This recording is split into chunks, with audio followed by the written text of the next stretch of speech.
What's your perspective? I think your insight is perfectly correct, Peter. The Republican Party is small and getting smaller, and it's a result of the leadership at the top. It's driven membership down to about 11% in the state. You guys ran a poll about 2 months ago that said the Tea Party membership was 14% in the state. How can that be? The Tea Party's bigger than the Republican Party in Massachusetts.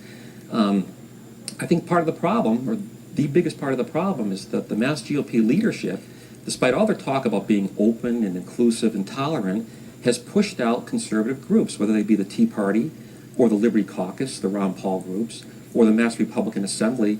At the Mass Republican Assembly convention, I was at that one as well as the Mass GOP convention.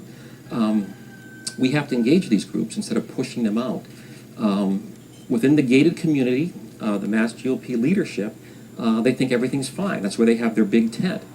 But they've locked out all these other groups. You know, the party of Lincoln has become the party of locked in. And you can't grow a party or any kind of organization with that kind of an attitude. So I'm out reaching out to those groups and reestablishing that fractured party. But you should be aware, Mark, that there's also an argument out there that says that some of the very conservative positions of the national GOP, they are what hurts Republicans here in Massachusetts. So promising Republican candidates run here in Massachusetts. Somebody points out that if you're running for Congress, that this person's going to be another vote for John Boehner, and what John Boehner does is not very popular around here.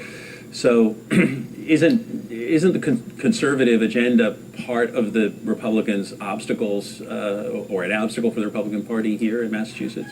Absolutely not. No one in this state has used those positions and run. They've been afraid of them.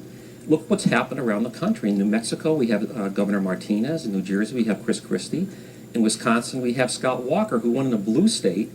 And when the unions poured in millions of dollars to get him unelected, recalled, Democrat voters elected him by wider margin, both vote-wise and percentage-wise.